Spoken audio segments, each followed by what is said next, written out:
30 segundos. Uy. ¿Ya? Buenas tardes. ¿Se escucha? Listo. Buenas tardes a todo el público que se conecta desde los diferentes lugares de Latinoamérica. Les damos la bienvenida a esta transmisión en vivo el día de hoy desde la Alianza Bioversity International, CIAT, desde la sede en Palmira, Valle, Colombia. Y estamos aquí con dos invitados, pero antes de presentarlos, queremos saludar a todo el público que se está conectando el día de hoy. Aquí están las colecciones más grandes del mundo de frijol, yuca y forrajes. Vamos a hablar hoy con dos expertos sobre esta entrevista titulada Semillas del Futuro, cómo la ciencia protege nuestra alimentación. Y antes de saludar a nuestros dos invitados, unos saludos muy especiales a todas las universidades que se conectan en esta tarde con nosotros, siendo las 2 de la tarde, hora Colombia, 4 Argentina, Chile y 12 del día en México. Gracias a los países de la región que se unen a esta transmisión en vivo y en directo en Lima, Perú. Muchos saludos. También empezamos este emisión con nuestros saludos para la Universidad de Buenos Aires, Argentina, en Córdoba y en Mendoza, gracias a todos los que se conectan desde Argentina. Universidad Nacional, sede de Bogotá y sede de Medellín, gracias por unirse a esta transmisión, a la Universidad de Antioquia, muchísimas gracias por estar acá, Universidad de los Andes, Universidad Javeriana, sede de Cali y sede de Bogotá, y a la Universidad del Valle del Cauca, por supuesto, por estar en esta transmisión, en esta tarde del día jueves 9 de octubre. Bueno, estamos aquí con dos invitados, voy a presentarlos, pero antes gracias a la doctora Marcela y al doctor Peter por aceptar esta invitación y sacar este tiempo de sus apretadas agendas. Con mucho gusto. Muchas gracias. Bueno, voy a entonces empezar a presentar a Peter Weins, el director. Él es de origen austriaco y él es el director del Banco de Semillas aquí en Palmira Valle. Él se formó, tiene un doctorado en fisiología vegetal de la Universidad de Viena y tiene una amplia experiencia en investigación pública y privada. Gracias, doctor, por estar aquí en esta tarde. Mucho gusto. Tenemos a la doctora Marcela Santaella, ella es la gerente de operaciones del Banco de Germoplasma de Semillas del Futuro. Ella es bióloga, se formó acá en la Universidad del Valle del Cauca y posteriormente viajó a la Universidad de Köln en Alemania para hacer su doctorado por una beca del Instituto Max Planck. La doctora también tiene una amplia experiencia en investigación en biotecnología y el día de hoy nos acompaña en esta transmisión en vivo. Doctora Marcela, bienvenida. Muchas gracias, un saludo grande para todos. Gracias, doctora. Bueno, esta transmisión estará dividida en dos partes. En una primera parte haremos preguntas desde aquí, desde este banco de semillas que fue inaugurado hace 3 años y es un diseño del mismo arquitecto que es el doctor Guillermo, arquitecto Guillermo Valencia, que fue el que diseñó el Parque Explora, y estamos acá en la sede de Semillas del Futuro. Como dato curioso, donde estamos hay 500 hectáreas, es una sede muy grande acá en Palmira Valle y eso equivale a 700 canchas de fútbol.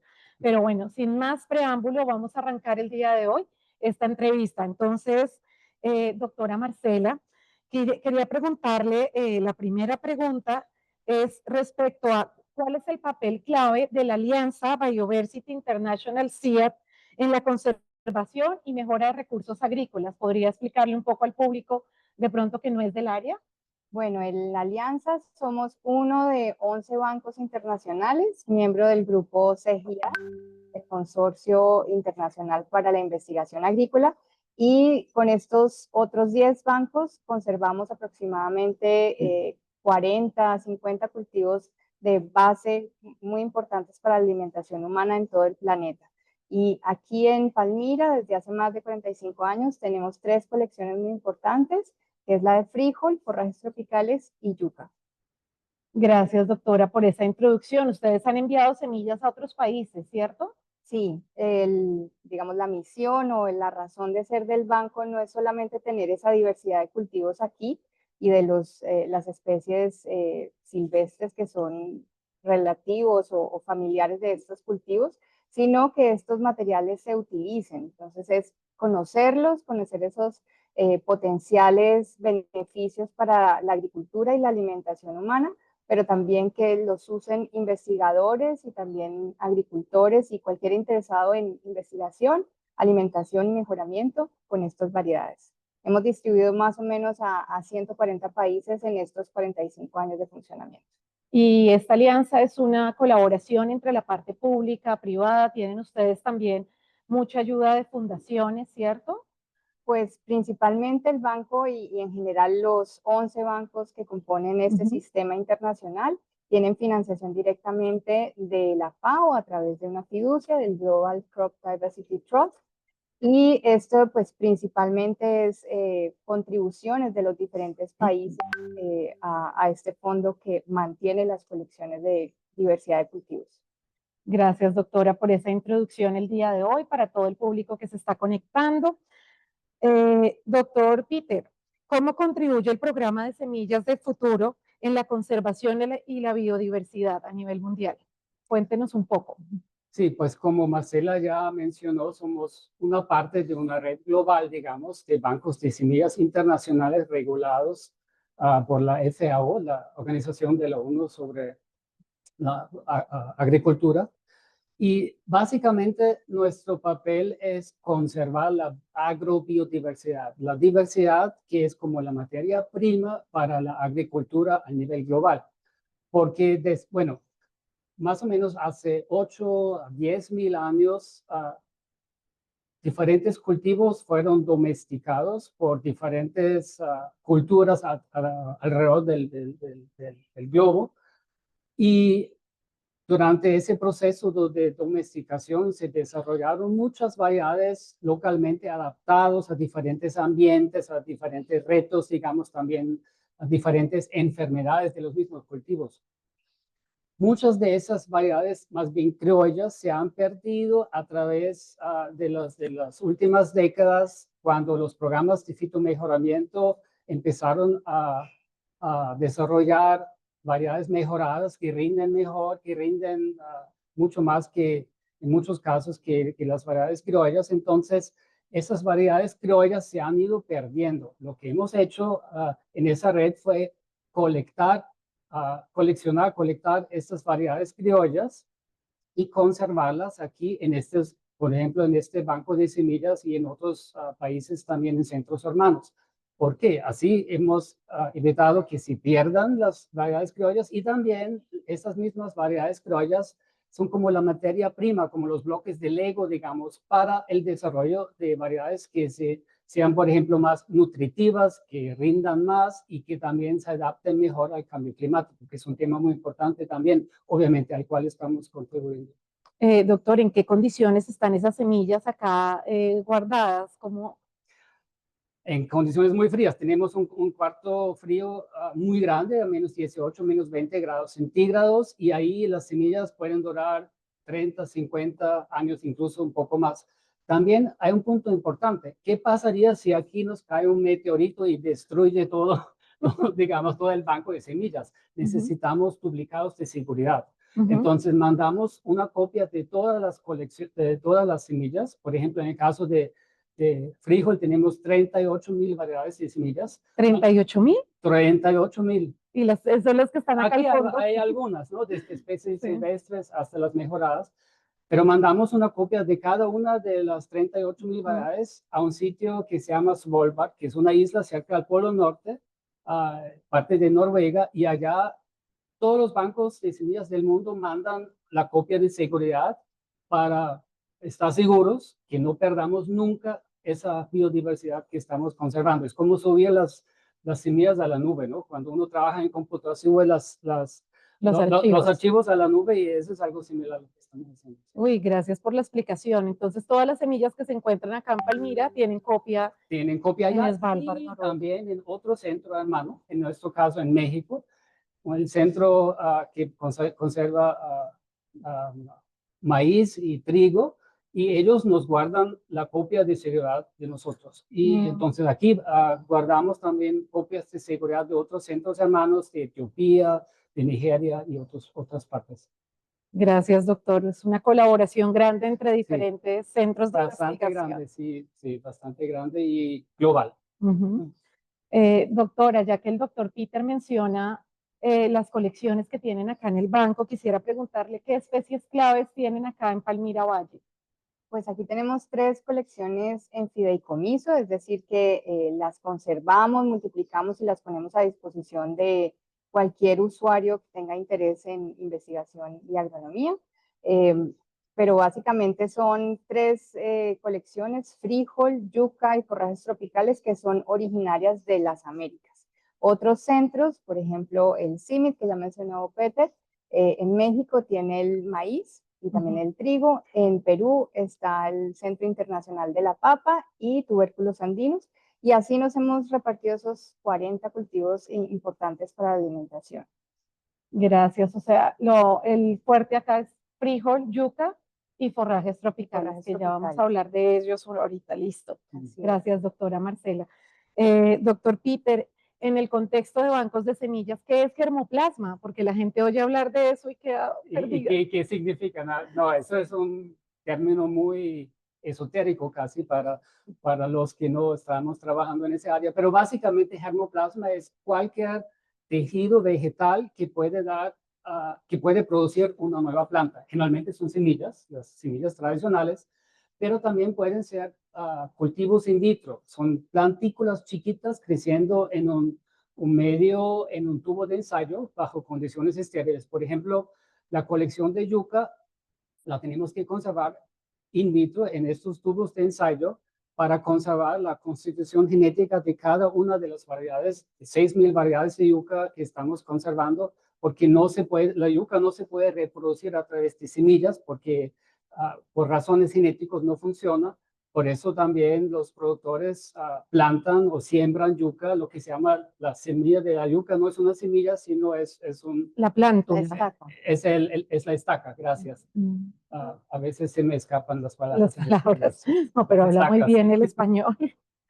Gracias, doctor. Y doctora Marcela, usted decía que un agricultor se puede acercar acá, pues haciendo un proceso con el banco para adquirir algunas semillas. ¿Cómo es eso para un investigador o alguien que quiera acercarse al banco con ustedes directamente? Sí, nosotros principalmente hablamos de usuarios y nuestros principales usuarios son investigadores, ya que como lo mencionó Peter, el fuerte o el tesoro de estas colecciones son esas variedades criollas que estaban en manos de las agricultoras y los agricultores por 6.000, 8.000 o más años. Entonces, esa diversidad es la que está aquí conservada y nuestros principales usuarios son investigadores porque quieren descubrir esas potenciales características que responden tal vez a problemas, a retos que tenemos actualmente en la agricultura, en la nutrición, en la adaptación a altas temperaturas o a sequía. Entonces, ¿cómo lo hacemos? Básicamente tenemos un catálogo en línea, se llama Genesis-PRG, o se puede buscar directamente desde nuestra página web también, Semillas del Futuro. Y allí se puede seleccionar no solamente variedades que tenemos nosotros aquí en el banco, sino que tienen los otros 10 bancos internacionales y muchos bancos más, porque es un catálogo internacional donde se pueden ver fotos, atributos de qué país es originario esa variedad y así. Básicamente, como con un carrito de compras, se seleccionan las variedades de interés. Si no se sabe, también brindamos la asesoría para que esos usuarios, investigadores, pero también en algunos casos agricultores, seleccionen esas variedades que les interesan y como en el carrito de compras hacen la solicitud. Desde acá, desde el banco, tenemos un equipo que valida sobre todo la disponibilidad de ese material, porque algunas variedades pueden estar en fase de limpieza de patógenos, de multiplicación de semilla y no están disponibles momentáneamente para el público. Entonces, hacemos toda esa validación, revisamos con el usuario cuál es el propósito, porque es muy importante el marco legal que protege y cubre estas semillas, que es el Tratado Internacional de Plantas, solamente permite su distribución gratuita si el propósito es alimentación, mejoramiento o investigación o capacitación en estos propósitos. Y de esta manera, en cuestión de más o menos 6, 8 semanas para las semillas, un poco más para las variedades de yuca que van en este sistema in vitro. Garantizamos al usuario que si tiene el permiso de importación al país, podemos hacerle llegar este material. Sí, estaba mirando a la entrada, doctora, que ustedes enviaron unas semillas a Ruanda. Sí, eso fue en los años 2000. Fue en el marco de un proyecto que se llamaba Semillas de Esperanza o Seeds of Hope, y fue después de la guerra civil en Ruanda que se hizo la devolución, sobre todo de la diversidad agrícola de frijol de Ruanda, pero adicionalmente unas variedades mejoradas aquí también por el programa de frijol que tenía altos contenidos de hierro y zinc. Ese proyecto fue muy exitoso. A día de hoy también conocemos de familias, especialmente mujeres que quedaron en la reconstrucción del país, que adoptaron esas variedades y aún se producen como tal en Ruanda. Gracias, doctora, por aclararle al público que de pronto quiera acceder a través de la página, cómo entrar y acceder a este proceso para adquirir semillas con ustedes. Lo que hacemos llegar es una pequeña cantidad de semillas, porque como ven, es una calidad genética muy alta, es una calidad fitosanitaria y también fisiológica, es decir, que más o menos el 80-85% de 20 semillas que le hacemos llegar a los usuarios garantizamos que van a germinar en las condiciones que sugerimos, pero es esa calidad desde el banco para restablecer variedades genéticas que estaban en un lugar y ya sabemos que no lo están, o personas que quieren también investigar y ensayar estas nuevas variedades en su lugar de vida. Gracias, doctora. Doctor Peter, ¿de qué manera el Banco de Semillas está ayudando a mitigar los efectos del calentamiento global? ¿Podría hablarnos a través de un ejemplo? Ese es el tema del día o de la década o de las décadas que vienen. Y muchos programas de investigación alrededor del mundo, tanto en la universidad, en las universidades, en los sistemas de investigación agrícola, también nacionales, estamos trabajando en eso. Básicamente, contribuimos a través de dos maneras de poder contribuir. Uno es aumentar la adaptación de los cultivos a temperaturas altas y a sequía. Eso es un tema que mencioné antes, por ejemplo, que se está trabajando en el caso de frijol, que es bastante susceptible a temperaturas altas durante la noche y entonces se hacen, o sea, no solamente estamos conservando el frijol común, sino también otras especies y una de ellas, el frijol tepari, está muy bien adaptada a temperaturas altas y sequía, entonces se hacen cruces entre estas dos especies y la progenie.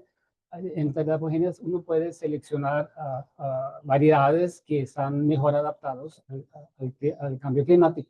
El otro tema es ayudar a mitigar el cambio climático, es decir, ayudar a reducir las emisiones de gases con efecto invernadero. Y aquí tenemos, de hecho, un proyecto con nuestros colegas en el programa de forrajes, muy importante el proyecto, que estamos buscando en la colección de las forrajes, de los forrajes tropicales que tenemos aquí. Tenemos 22,000 muestras de forrajes.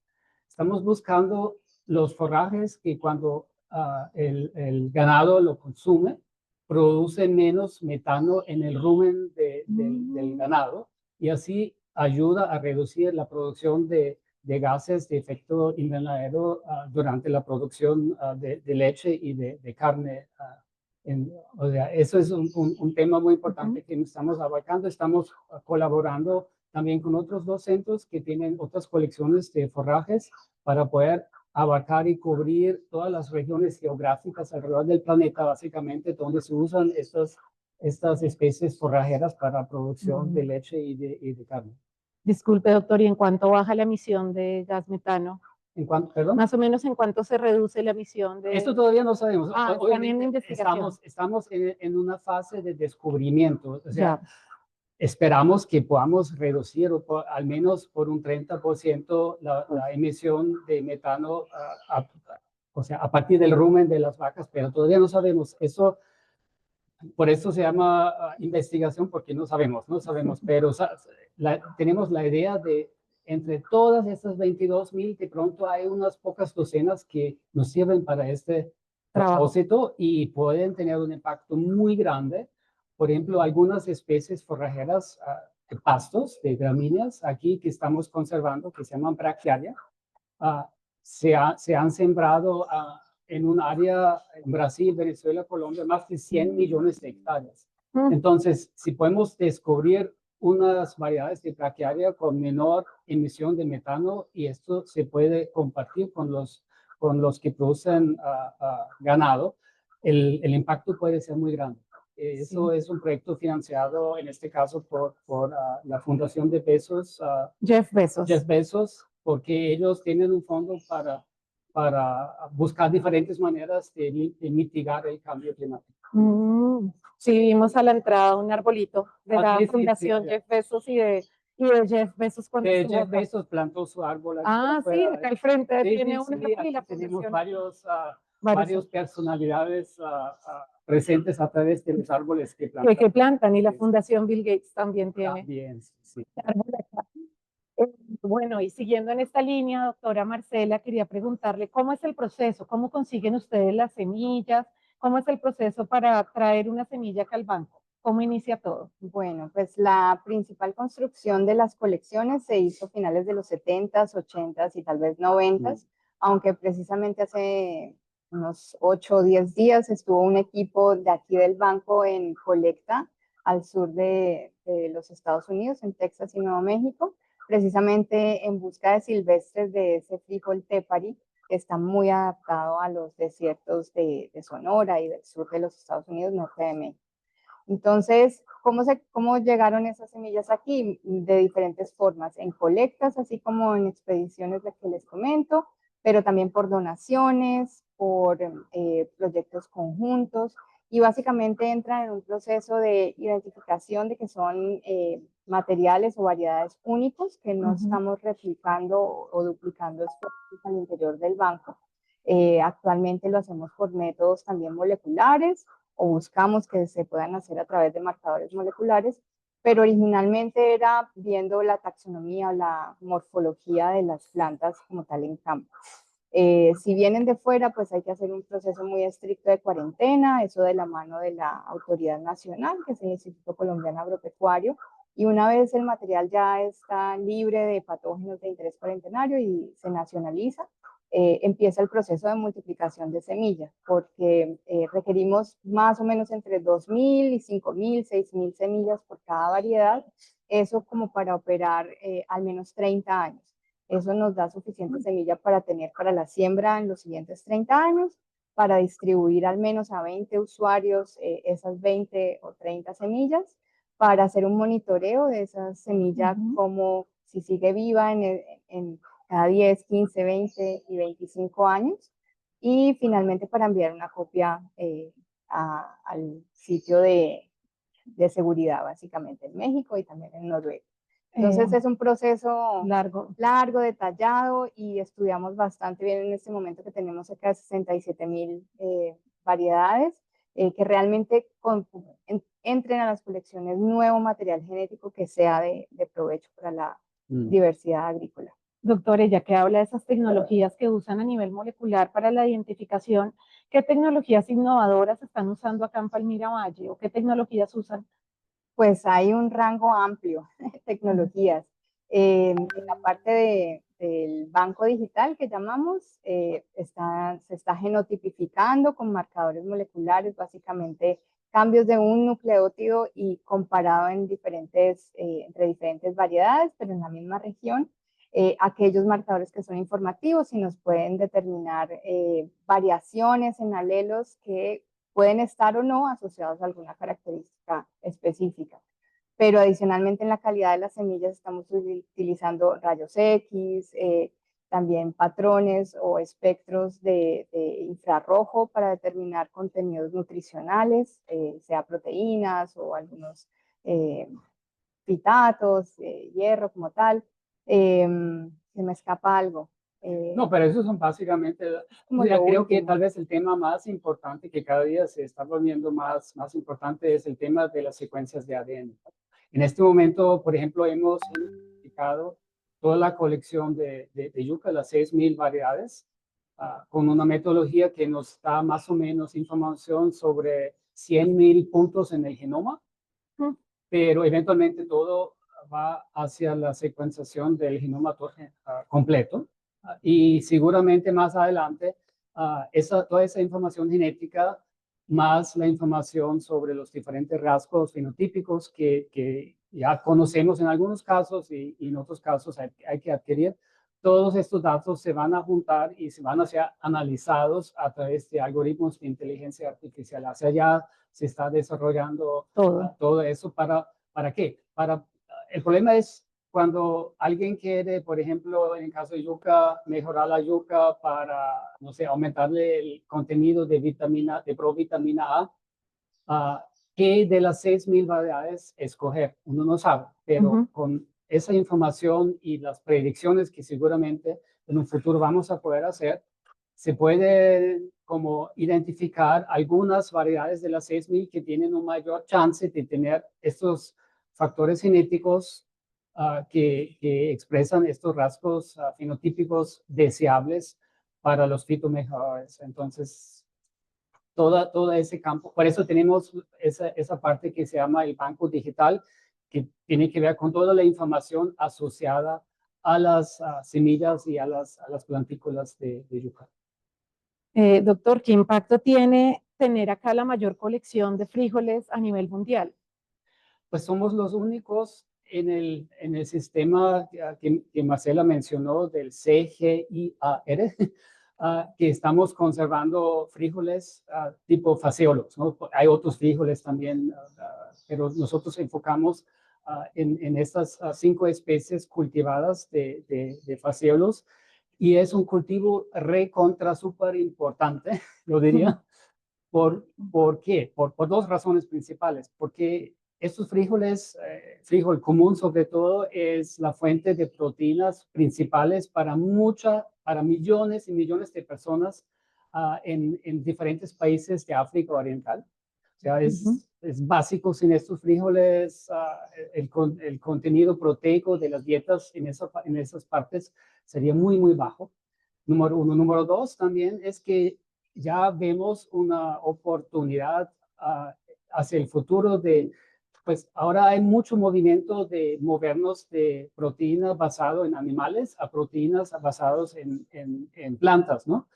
Y las fuentes principales de estas proteínas vegetales en este momento son soja o soya, ¿no? Sí. Pero eso y también la proteína de trigo, pero en ambos casos se ha documentado que esas proteínas pueden producir alergias, o sea, son alergénicas, creo que se llama eso. Sí, sí, gracias. Sí, en español está bien. Sí, y entonces el frijol común, que es como es el frijol más cultivado y consumido en el mundo, podría ser una fuente muy interesante, alternativa de proteína basada en plantas para el desarrollo de nuevos productos basados en proteínas de origen de plantas, ¿no? Y eso creo que se va a abrir toda una investigación alrededor de ese tema en el futuro. Gracias, doctor, por la aclaración muy importante. Doctora Marcela, ¿podría hablarnos un poquito de los forrajes tropicales que tienen acá? ¿Por qué los mencionan tanto? Bueno, porque forrajes tropicales, estamos hablando de más de 700 especies, es decir, la diversidad es inmensa y aquí solo tenemos los forrajes tropicales de baja altura. El banco hermano en Etiopía tiene los de altura y en total tendremos aproximadamente unos 40.000 variedades de, pues no sé ya cuántas especies, mil y pico de especies más o menos. Casi 2.000 creo, sí. Bueno. Y no solamente son importantes como el alimento, digamos, de animales que también consumimos en la dieta, sino que tienen múltiples propósitos. Algunos, como las víctimas, por ejemplo, se consumen también como frijoles, pero no son faseolus como tal, sino otras especies también de leguminosas. Y nuestra colección es más o menos 92% leguminosas y 8% gramíneas o pastos. Entonces también hay un gran potencial para recuperación de suelos y de paisajes. Y lo más interesante de todo es que no están domesticadas ninguna de estas. Se cultivan, pero se consideran especies silvestres. Así que hay mucho por investigar en esta área y estamos viendo diferentes potenciales no solamente pues en reducción de metano o generación de gases con efecto invernadero, sino también en esa restauración o recuperación de suelos. Uy, gracias. Bueno, Sí. doctores, no sé si el De doctor pronto, Peter, sí, solamente para añadir claro. una cosa curiosa. Como Marcela mencionó, tenemos gramíneas o pastos y leguminosas. La gran parte son leguminosas que se colectaron sobre todo en países latinoamericanos, pero las gramíneas vienen todo de África. Y entonces eso históricamente es lo que pasó. Durante la época de la colonia, los pastos de África que son resistentes al, ¿cómo se llama eso en español? Como al pisado de animales de alto peso. O sea, sí, como un elefante. En las sabanas. En la sabana, gracias. O sea, a través de la evolución se adaptaron estas especies a aguantar este peso.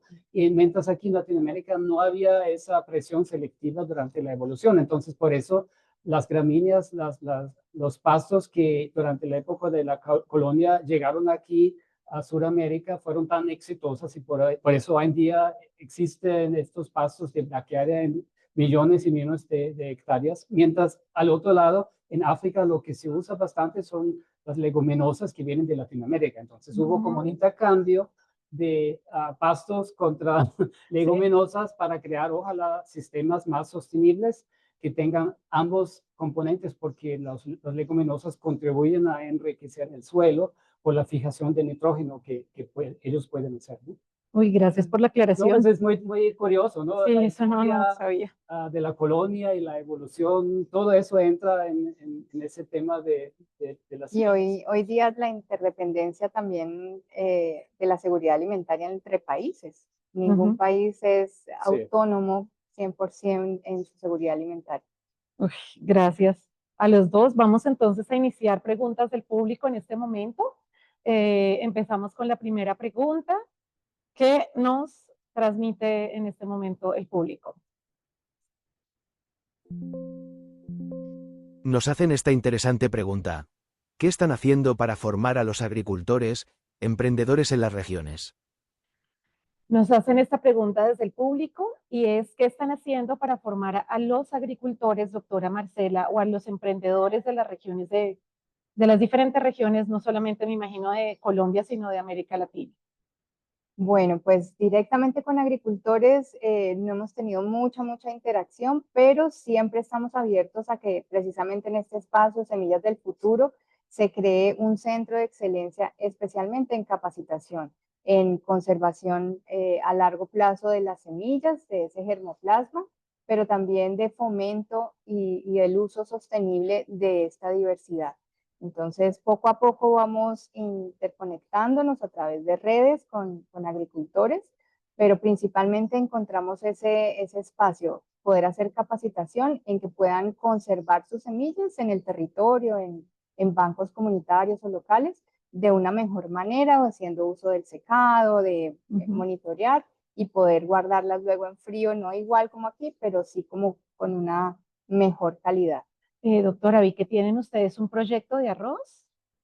Tenemos un proyecto de arroz en el centro, no como tal en el banco, porque en el banco no conservamos la diversidad de arroz, ya que en Filipinas está el IRRI, perdón, que contiene el banco con más de 100.000 variedades de arroz para el sistema internacional. Pero sí trabajamos en el centro, en la alianza, con arroz para Latinoamérica. Entonces se hace mejoramiento y se hace redes con diferentes países también para hacer multiplicación de contrastación. Entonces, estamos enfocados, pero en arroz para Latinoamérica. En arroz para Latinoamérica. Gracias, doctora. Damos paso a la siguiente pregunta. ¿Por qué es importante contar con un banco de semillas? Doctor Peter, nos preguntan desde el público por qué es tan importante que un país tenga un banco de semillas. ¿Qué lo hace diferente a este banco a nivel mundial? Tienen diferentes propósitos los dos tipos de bancos. Básicamente casi cada país en el mundo tiene su Banco Nacional de Semillas y lo que conserva estos bancos en general es una amplia gama de cultivos que se usan en ese país. Pero generalmente para cada uno de estas docenas o cientos de cultivos que se conservan en un banco nacional, generalmente no hay mucha diversidad disponible, ¿sí? Porque uno no puede conservar decenas de miles de variedades para cientos de cultivos diferentes. Entonces, es básicamente, sí, la necesidad local del país para la seguridad alimentaria. Nosotros, los bancos internacionales, lo hacemos a la reversa, digamos. Nosotros solamente aquí conservamos 3 cultivos, ¿sí? Yuca, frijol, forrajes, pero tenemos las colecciones más grandes en el mundo, más hondos, digamos, para si alguien quiere realmente entrar en el sistema, en el tema de mejoramiento de frijol, aquí la colección es la mejor colección en el mundo que uno puede hacer minería, digamos, de recursos genéticos para desarrollar, identificar una variedad nueva de interés o desarrollar unas nuevas variedades adaptadas, por ejemplo, al cambio climático. Entonces, sí. Yo de pronto contribuiría y es que trabajamos en conjunto. Sí, los bastante. bancos internacionales con los bancos nacionales, porque las colectas se hacen siempre de la mano del Banco Nacional. Debe quedar el Banco Nacional con el material, luego de multiplicar nos envía una copia. Entonces, como esa seguridad, pero siempre lo hacemos de la mano con el país anfitrión, digamos. Uy, gracias por la aclaración, doctora. Listo, damos paso a otra pregunta del público en este momento. Hoy estoy transmitiendo las preguntas del público. Listo. ¿Quién decide qué especies merecen ser preservadas y cuáles no? Para el que quiera responder, doctora, ¿quién decide qué especies deben ser conservadas acá en este banco? Bueno, eso fue como una decisión histórica. Histórica, sí. Básicamente para distribuir esa responsabilidad de los bancos internacionales en los lugares en que estratégicamente se ubicaron. Colombia fue desde finales de los 60 un lugar estratégico, no solamente el Valle del Cauca por su tradición agrícola, pero también por ser Colombia ese punto de comunicación entre Norte, Centro y Suramérica que naturalmente la ha hecho con todos sus pisos térmicos, también generadora de diversidad. Muchos híbridos naturales se dan aquí, entonces era un lugar estratégico y con estos cultivos que son de origen, el frijol mesoamericano, andino también, la yuca de la cuenca amazónica y muchos de esos forrajes tropicales que están en las sabanas, en las llanuras también americanas. Entonces, eso fue a nivel de tal vez de la Secretaría, bueno, de la FAO, con esa preocupación sí. Básicamente, de no cuando perder. se fundaron estos centros como este acá, alrededor del mundo, hay como una docena de estos centros que se fundaron más o menos hace 50, 60 años y se repartieron el trabajo, ¿no? Porque es muy costoso, eso es uno de los cuellos de botella, es muy costoso seguir conservando colecciones tan grandes, ¿no? Entonces no se justificaba que múltiples centros, por ejemplo, conservaran frijol, ¿sí? En algunos casos hay múltiples centros, sobre todo, por ejemplo, para la yuca, también hay un centro en África que conserva yuca, pero enfoca en las variedades que históricamente se han llevado, se han cultivado en África, porque el centro de diversidad está aquí en Latinoamérica, pero están conservando como una parte de la diversidad que es relevante para la región de ellos, donde ellos trabajan. Y en el caso de yuca hay que ser muy cuidadoso de no enviar materiales que tengan virus adentro, porque no se mandan semillas, sino plantículas, ¿sí?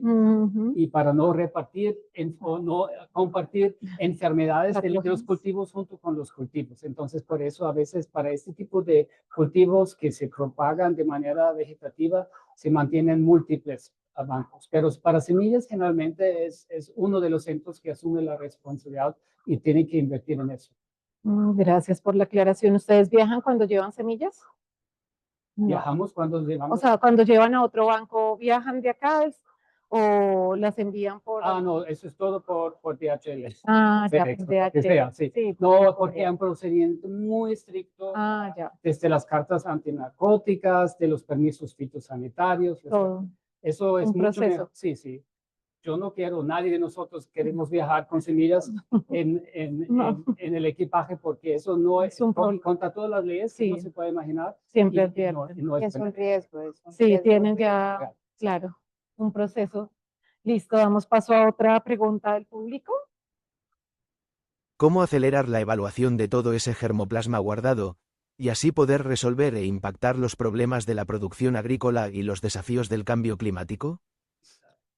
Doctor Peter, ¿cómo acelerar la evaluación de todo el germoplasma guardado?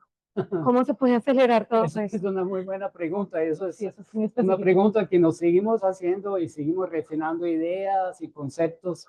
Pues hoy en día la caracterización, la evaluación al nivel genético es cada día más fácil con secuenciación de ADN. Y una vez extraer ADN, una vez que uno tenga ADN, son métodos estandarizados y cada día son menos costosos. Todavía cuesta, pero ya no es el cuello de botella principal. Pero la evaluación de las variedades, de las 38,000 variedades de frijol para, por ejemplo, tolerancia a sequía, es algo muy complejo porque hay muchos rasgos individuales que pueden contribuir a la adaptación a la sequía, desde la profundidad de las raíces, el comportamiento de las estomatas, Estomas, sí. gracias. O sea, el metabolismo de hormonas de las plantas. Entonces, hay muchísimos rasgos que se pueden evaluar y pueden contribuir a tolerancia a sequía. Entonces, es imposible, sería demasiado costoso evaluar todas las accesiones por todos los posibles rasgos. Entonces, ¿qué hacemos? La idea es que caracterizamos eventualmente todo al nivel genético y algunas accesiones o variedades, en el caso de frijol, por ejemplo, el 10% tal vez de la colección se define como lo que llamamos una colección núcleo, que representa, digamos, la amplia gama de la diversidad genética que se encuentra en la colección. Y evaluamos solamente el 10% o a veces el 5% de la colección por los rasgos de interés y después tratamos de usar diferentes métodos estadísticos y creo que en el futuro de inteligencia artificial también para buscar asociaciones, correlaciones entre la presencia o ausencia de ciertos factores genéticos y la presencia o ausencia de ciertos rasgos fenotípicos que podemos observar. Y creando estos modelos de predecir, podemos predecir estos rasgos de una manera más o menos segura dependiendo del rasgo para toda la colección.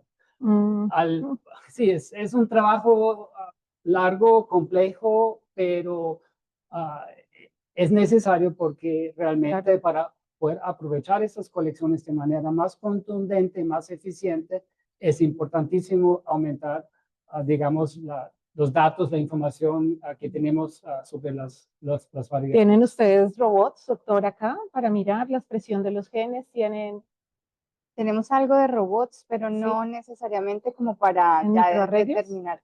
Sí, para pipetear y extraer el ADN, digamos, más rápido, más, sí, de forma más veloz, y pues más también certera. Pero yo iba a adicionar que nos basamos también mucho en las redes de usuarios, porque precisamente son esos investigadores que tienen unos materiales y de pronto descubren algo y esa información nos puede servir para, asociándolo a los datos genéticos, predecir otros materiales, otras variedades que pudieran tener también ese comportamiento o ese potencial. Entonces, trabajando en llave con los usuarios, sobre todo con investigadores que también están caracterizando los materiales o incluso durante la multiplicación de semilla, aprovechar esos 6 meses, ese año que están los materiales en campo y hacer unas validaciones, unas observaciones de caracterización, también nos ayuda a ir determinando para qué son buenas esos materiales que tenemos guardados. Gracias, doctora. Cuando se refiere a redes de usuarios, se refiere no solamente con otros bancos, sino digamos lo que está disponible a nivel mundial, que uno puede acceder, por ejemplo, una página, no sé, en CBI, que uno puede descargar una secuencia de un gen. ¿Se refiere a qué con redes de usuarios? Disculpe, doctora. Más que nada a esos investigadores que utilizan nuestros materiales o incluso de otros bancos y ellos se encuentran porque hacen su investigación.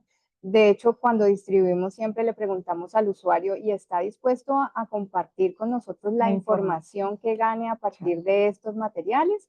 Y normalmente con investigadores Ujú. siempre sí, con agricultores a veces es más difícil porque ellos pues de pronto no responden más, pero también con los investigadores sale el artículo, la publicación o el póster y de ahí podemos enlazar información valiosa para el Ya banco y entiendo. para otros usuarios a futuro. Claro. Sí. Listo, damos paso a otra pregunta en este momento.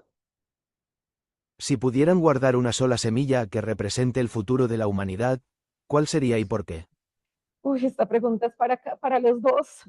Está un poco compleja. Si pudiera guardar, doctora Marcela, solo una semilla para el futuro de la humanidad, ¿cuál sería y por qué? Nos pregunta alguien. Sí, muy difícil porque No, desafortunadamente, pues, si pensamos en poblaciones, pues una semilla es un individuo, es un, sí, puede ser una persona, un animal, y definitivamente esa especie ya habría muerto. O sea, aunque esté vivo el individuo o esa semilla, la especie murió, no se puede multiplicar, no, hablaríamos de muertos vivientes, ¿no? En genética necesitamos esas poblaciones, poder, de hecho lo ideal es que estas variedades, que estos materiales siguieran en su ambiente natural, adaptándose, hibridándose, mutando, porque ese es como el deber ser. De hecho, hablamos mucho de la conservación fuera del sitio ex situ, como estos bancos o los bancos en general de germoplasma, pero debería ir muy de la mano de esa conservación in situ, de la mano de los agricultores, como tal en las reservas naturales, porque allí es donde se están gestando esos procesos de evolución. Ujú. Y si conservamos solo una, me temo que sí, moriremos sí, inevitablemente. básicamente sería conservar un clon. O sea, Sí. es como básicamente es el equivalente al hecho de que casi en todo el mundo la única variedad de banano es la Cavendish que se está cultivando y surge una enfermedad y arrasa con los cultivos en países enteros, ¿no? Entonces es muy riesgoso solamente Conservar conservar una una semilla. semilla. Sí, Sí. sí, Sí. no, eso Gracias sería. por la pregunta. Listo, damos paso a otra. ¿Puede el banco de semillas para el futuro informar a un país de cuántas colecciones tiene determinado país? Claro, respetando los canales adecuados de información. ¿Puede el Banco de Semillas informar a un país, doctora Marcela, respetando los canales de información, porque sabemos que estos son alianzas privadas y públicas? ¿Cuántas colecciones tiene un país de semillas? O sea, ¿se puede informar eso al público o hay Sí, por información supuesto. privada? No, por supuesto. El marco legal, que es el Tratado Internacional de Plantas, básicamente es una herramienta que le permite a los bancos tener la información completamente abierta, no solamente al país de origen, sino a todos los posibles usuarios. Y el país de origen puede reclamar a través de su Instituto de Investigación Agrícola la diversidad del país y lo hemos hecho, hemos repatriado a diferentes Esa es la pregunta. países como tal sus materiales. De hecho, a veces puede ser más económico o incluso puede ser la salvación porque puede ser que en el país o en la localidad de origen esa variedad ya no esté por Mm, ampliación de las ciudades o por desastres naturales, en fin. Entonces, a través del catálogo, sí, podemos revisar en este momento de ¿Cuántos? frijol de Colombia, 3.947, si no estoy Uy, mal, algo así. punto 4. 1947.4. No, y hay una cosa importante de mencionar en ese contexto, creo, que Sí. las colecciones no son de nosotros. Ay, buen punto. Nosotros guardamos todas estas variedades de estos cultivos que mencionamos en ¿cómo se llama eso? Fideicomiso, Gracias. custodia. Custodia, eso, de los países donde originaron las semillas, ¿sí? Es decir, si en algún momento un país quiere que les enviamos todas las semillas, las variedades que se han colectado en ese país, eso es lo que Marcela mencionó, es la repatriación de las variedades. Hace unos años mandamos varios miles de variedades de frijol a México cuando México abrió un nuevo banco nacional muy grande en Tepatitlán, me acuerdo, y querían conservar una copia de todas las variedades mexicanas de frijol allá también. Y con mucho gusto, obviamente, repatriamos, enviamos estos materiales. Gracias por la aclaración. Sí, no, eso no son nuestras colecciones. ¿Qué dicen? Somos los Es una garantía para sí. los países y para las comunidades también muchas veces tener una copia de seguridad también en estos bancos Sí. internacionales. Gracias. Damos paso a otra pregunta. Sí. Doctores, ¿qué los motivó para emprender este proyecto? ¿Qué recomiendan a los educadores y estudiantes en formación para continuar los pasos que ustedes han venido trabajando? Gracias por ayudar a la humanidad a pensar en la alimentación en el futuro. Bueno, esta pregunta va para los dos. La pregunta es, doctores, ¿qué los motivó para seguir este proyecto, para iniciarse en este campo de la investigación? Es la primera. Y los felicitan diciendo que ustedes pues son como un ejemplo para los jóvenes.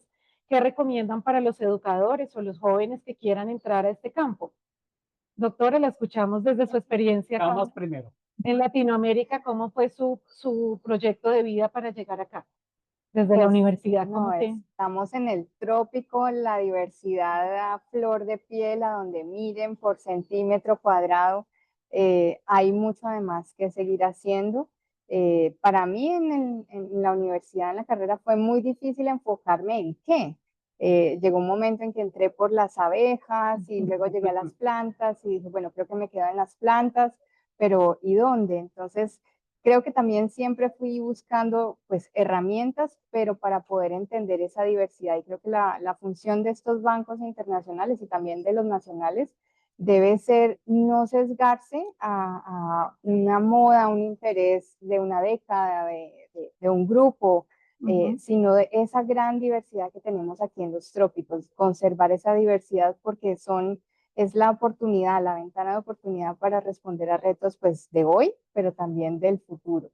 Y como lo decíamos, si guardamos solo una semilla, estamos frente a la extinción, que es un abismo de nunca volver atrás. En cambio, en la diversidad tenemos opciones. Entonces, hay mucho por hacer y cada vez también con la integración digamos, de la educación virtual y el acceso amplio a información, creo que ya los jóvenes también en los trópicos y en Latinoamérica se pueden formar perfectamente en estos países. Gracias, doctora, por esas palabras. Ahora escuchamos otro punto de vista, porque pues el doctor es formado en Viena, en Austria, y Viena adentro, no de Boyacá, Viena. y acá, como él decía antes de la entrevista, pero me decía que su apellido es checo. Sí, es de origen checo, así algunas generaciones atrás. Ajá. Doctor, ¿cómo fue su experiencia cómo llegó a este tema ya en Austria? No, pues mientras estaba estudiando biología en la Universidad de Viena, siempre me fascinaban las plantas. O sea, desde el comienzo yo sabía que me iba a ir por el lado de las plantas y vivía en un pequeño apartamento de 20 metros cuadrados y tenía como 40 o 50 plantas, café, banano, todo del trópico. O sea, ese entonces me fascinaban las plantas del trópico y aquí estoy, ¿no? Y pues pasé por diferentes países, diferentes organizaciones de investigación, pero aquí me siento muy bien porque el clima tropical y la diversidad de las plantas a mí me fascinan, pues mirando los frijoles en la colección, la diversidad de los frijoles que se pueden ver acá. Si yo comiera una bandeja paisa basado en una variedad de frijol cada día, debería comer más de 100 años para probar todas las 38,000 variedades de frijol. Sería fabuloso, ¿no? Increíble. No, y la segunda pregunta yo creo que a veces hay una discusión de la agricultura tradicional, las variedades criollas, todo el valor cultural y genético que está en estas variedades, en un lado, y por otro lado, todas las nuevas tecnologías de secuenciación de ADN, de edición de genoma, no sé qué. Al final, uno lo que puede, o sea, lo interesante es aprovechar las nuevas metodologías de manera responsable para mejor aprovechar esa diversidad tradicional de los cultivos criollos que existen para el bien de la seguridad alimenticia de la humanidad, básicamente. Y eso es algo que creo que puede motivar a los jóvenes. Y lo vemos a veces, aquí recibimos muchos visitantes a colegios, universidades, y generalmente pues vienen un grupo grande y cuando ya se van, generalmente se quedan 2 o 3 atrás haciendo más preguntas, ¿no? ¿Qué esto, qué lo otro, no sé qué? Y se muestra, hemos despertado, ojalá, el interés de los que eventualmente se van a convertir en la nueva generación de investigadores sobre recursos médicos. Eso es nuestra esperanza, sí. Claro que sí, doctor. Muchas gracias por esas respuestas a los dos. Vamos a dar paso a otra pregunta. Sí. ¿Qué Tenemos procesos 5 minutos. garantizan que una semilla almacenada hoy siga viva y útil dentro de 50 años? Bueno, ¿qué procesos garantizan que una semilla almacenada siga viva, por ejemplo, después de 50 años? Pues es un proceso muy simple. Cuando producimos entre 2.000 a 5.000 semillas para una variedad de frijol y ahí cuando lo que entra del campo se evalúa en términos del porcentaje de germinación que nos da el nivel de viabilidad, que tiene que seguir viva. También se hacen otras pruebas fitosanitarias, etc. Y cuando empacamos estas semillas en bolsas de aluminio al vacío, no las echamos todas a una sola bolsa, sino tenemos múltiples bolsas. Y una bolsa de estas tiene las semillas dedicadas a monitorear la viabilidad a través del tiempo. Entonces, generalmente, después de 5 o 10 años, dependiendo de la variedad de frijol, sacamos una alícuota, unas semillas de la bolsa dedicada a monitorear la viabilidad y ponemos las semillas a germinar y miramos cuánto germina, ¿sí? Y así poco a poco, a través del tiempo, va a declinar la viabilidad y cuando ya llega a un nivel donde decimos, no, pues ya es tiempo de volver a sacar las semillas al campo para regenerar y multiplicar semillas. Entonces, así de esta manera nos aseguramos que no perdemos diversidad. Es un trabajo de mucha rutina, muchos números, a veces puede parecer un poco aburrido, pero es súper importante porque si no lo hacemos a través del tiempo, perdemos la diversidad, lo que no podemos hacer. Entonces, somos muy responsables y tenemos este esquema de monitorear la viabilidad a través del tiempo muy estricto. Yo diría que Sí. puede ser aburrido, pero la verdad no es aburrido, porque Exacto. cada material, cada especie es un mundo. Y en la suma de esas evaluaciones aprendemos montones del comportamiento de conservación de esos embriones, de esas semillitas, de esos bebés de la nueva generación de plantas. Y creo que habría que mencionar que lo único que hacemos, no adicionamos químicos, es secar la semilla, Sí. en el caso que podemos. Porque pues unos colegas nos comentaban el sábado en un evento que tuvimos de la Semana de la Biodiversidad en Cali, que encontraron una semilla de una palma datilera en una excavación y calcularon que tenía más o menos 2.000 años y germinó y la palmita está por allí en algún jardín botánico muy cuidada, por supuesto.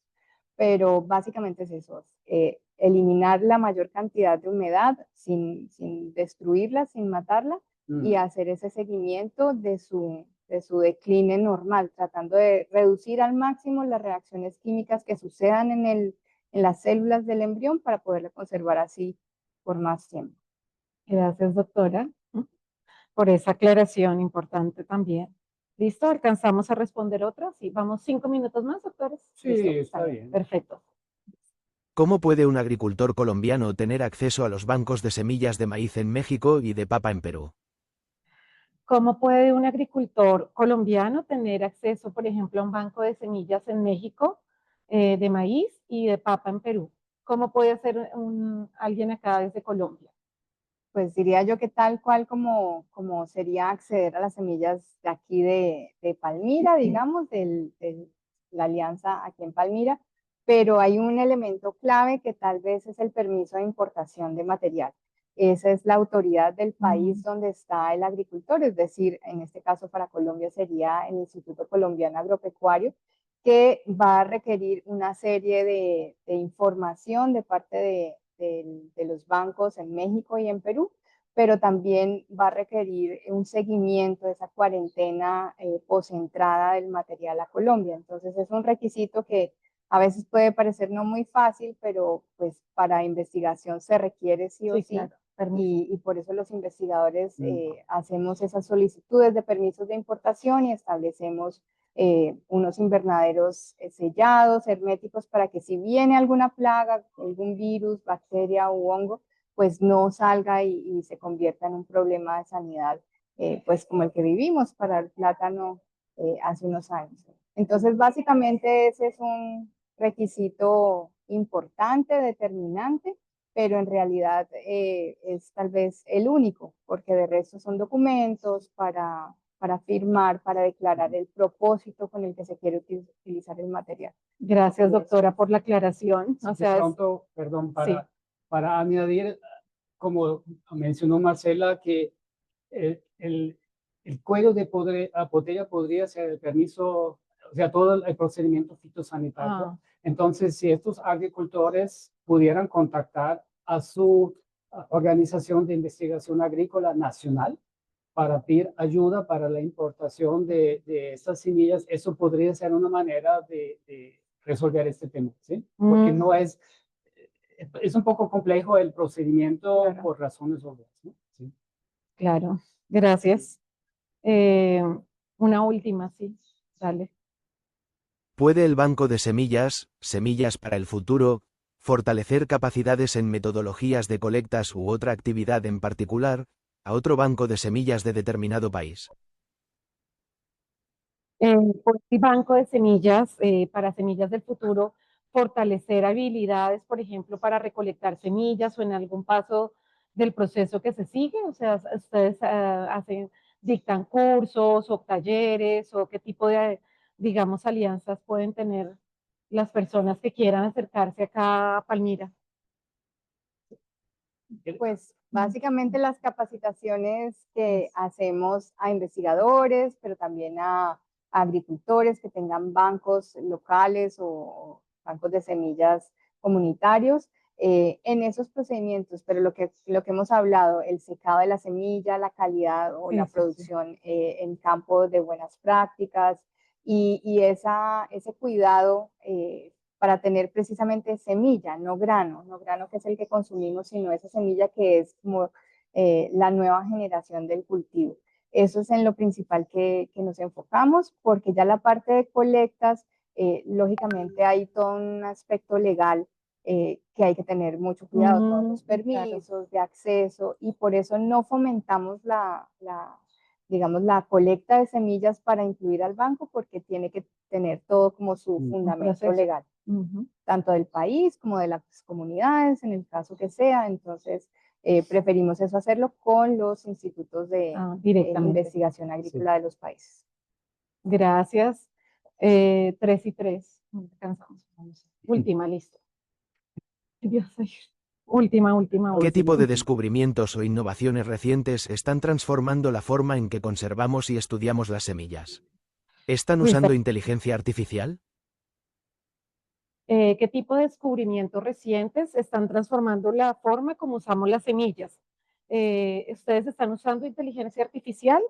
Pues no sé quién de los dos quiere arrancar y el otro complementa. No, o sea, todavía realmente no, pero No tenemos muchas ideas de cómo hacerlo, y precisamente hoy en la mañana tuve una discusión muy interesante sobre el tema, y varios de los bancos, de los centros hermanos y nosotros nos estamos juntando para ver cómo podemos implementar inteligencia artificial para diferentes propósitos. Por ejemplo, un banco hermano en las Filipinas ellos trabajan, creo, con Google para usar ciertos algoritmos de inteligencia artificial para analizar fotos que se toman de ensayos grandes en campo, de miles y miles de muestras, para identificar las variedades que aguantan más sequía, por ejemplo.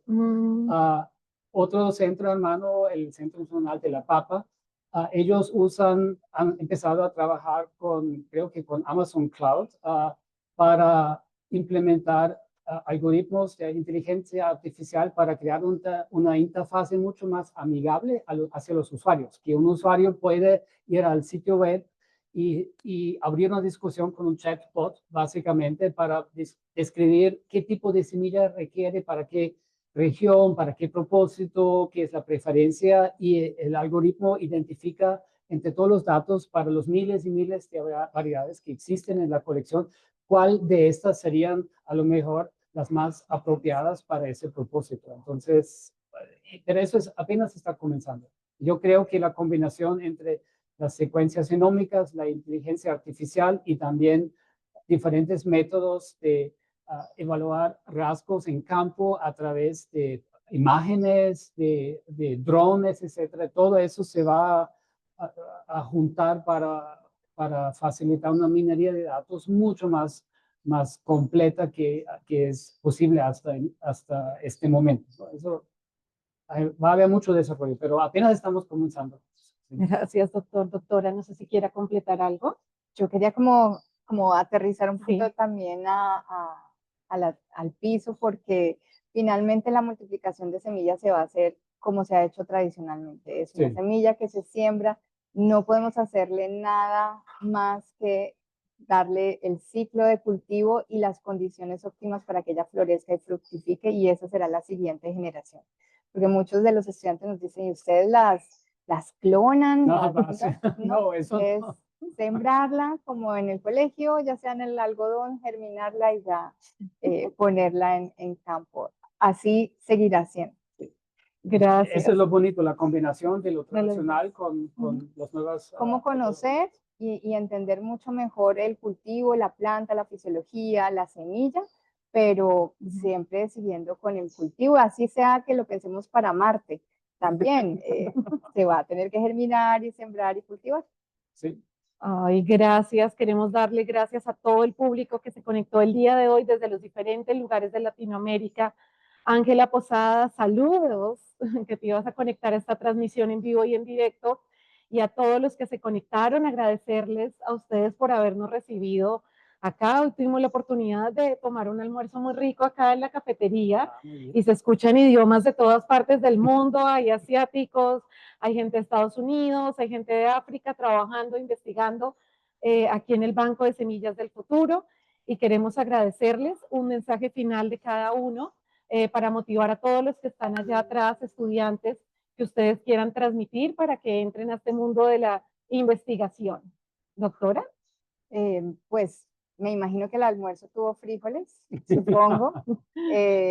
Hay un mundo enorme en la diversidad de los cultivos por trabajar, y lo puedo decir también de mi equipo, que son cerca de 80, 90 personas con muchos bagajes académicos y de experiencia, y no se aburren, cada día es un reto nuevo, así que ahí se necesitan muchas manos para los recursos genéticos. Gracias, doctora. Y doctor Peter. No, pues regresando al almuerzo, qué aburrido sería comer lo mismo todos los días. Sí. Sería imposible. La biodiversidad de los cultivos es la base de la diversidad de lo que cocinamos en nuestras cocinas, ¿cierto? De los platos que preparamos de la cocina mirando India, México, Colombia, eso es todo muy diferente, y esa diversidad se basa en la diversidad de las semillas que conservamos acá. Y me parece un tema muy bonito para trabajar. Si uno siente un llamado hacia la biología dentro de todo lo que uno podría estudiar en carreras de biología, me parece un área no solamente súper bonito, pero también súper importante para el futuro de la humanidad, sobre todo frente al cambio climático, porque el sector más afectado potencialmente por el cambio climático es la agricultura, y hay que buscar soluciones. Tenemos la diversidad, tenemos la herencia genética de la humanidad en estas colecciones, y tenemos nuevas tecnologías que nos permitan aprovechar esa diversidad para seguir hacia adelante. Y esa es una carrera muy bonita, realmente, lo puedo confirmar.